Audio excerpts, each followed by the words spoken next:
We've now completed the recording of Listen, and what we need to do next is save the 11 separate tracks.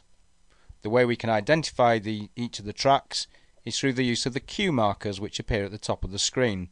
And as you can see in this demonstration that we've created, the 11 cue markers are shown at the top here, and there's cue 11. In order to start the saving of each track, we need to return the start marker to the beginning of the recording.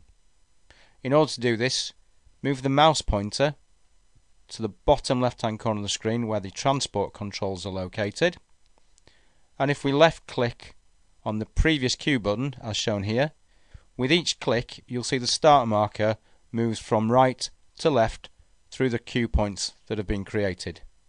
Keep left clicking the previous cue button until the start marker is positioned on the far left hand side of the screen at cue 1.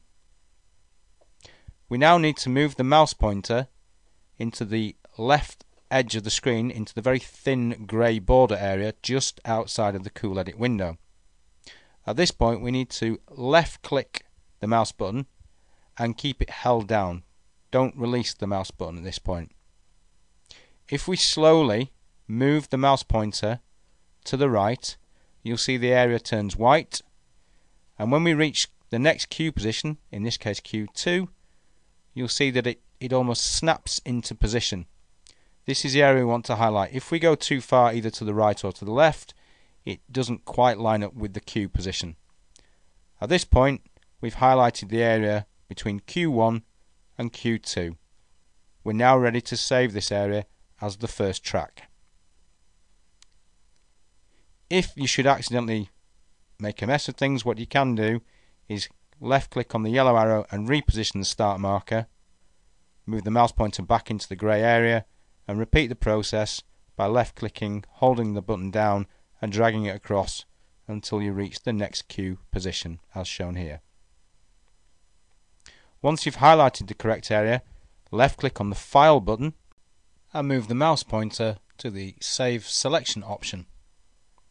When you left click on this, the following window will appear. The first thing we need to do is alter the file name, which currently is shown as Title Music. Don't click on the screen or inside the window, simply type A, which is the first track that we'll be using, and it will appear in the file name window. At this point we need to choose the location where we'll be saving the file.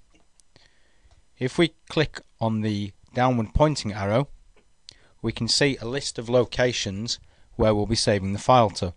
The one we want to choose is the Tracks folder, so left click on it, and as we can now see, the saving location has changed to Tracks.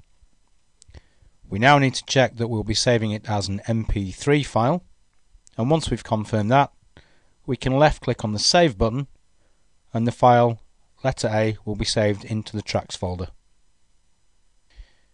We now need to remove this portion of the file from the sound wave. So if we press the delete button on the keyboard, it is deleted from the waveform. We now need to repeat the process and save the section from between cue 1 and in this case cue 3.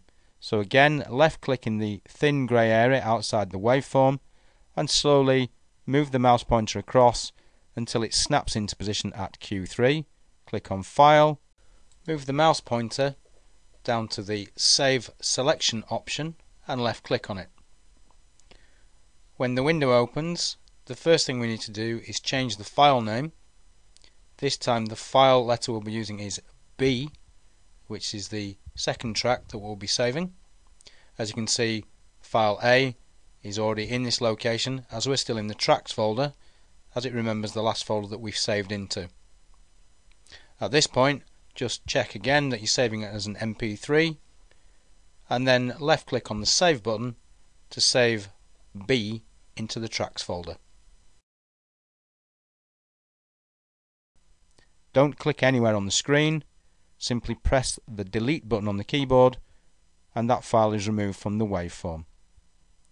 Again, we keep repeating the process for each of the individual cue sections and using the File and Save Selection option to save the appropriate file letter. We now have the last track to save. We speed up the process slightly just for demonstration purposes.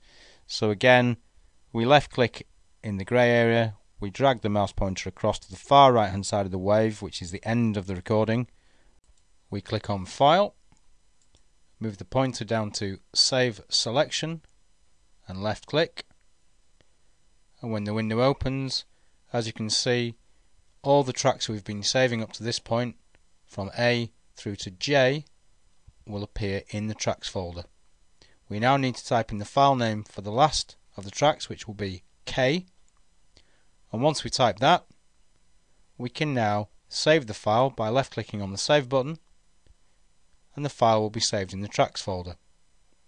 At this point, we need to press the Delete button to delete the final part of the waveform, and once we've pressed that, we can now close the Cool Edit program by left clicking on the X at the top right hand corner of the screen. When we do that, the following window will appear, and we need to make sure that we click on the No option. Once we left click on that, the Cool Edit software will close and will be returned to the desktop. And if we look towards the top left hand corner of the screen, we'll see there is a tracks folder. Quick double click on that will open the folder, and we can see that all the tracks that we've been saving from A through to K, that's all 11 tracks, are now inside the tracks folder. We can close the tracks folder, and we have now completed the recording of Listen.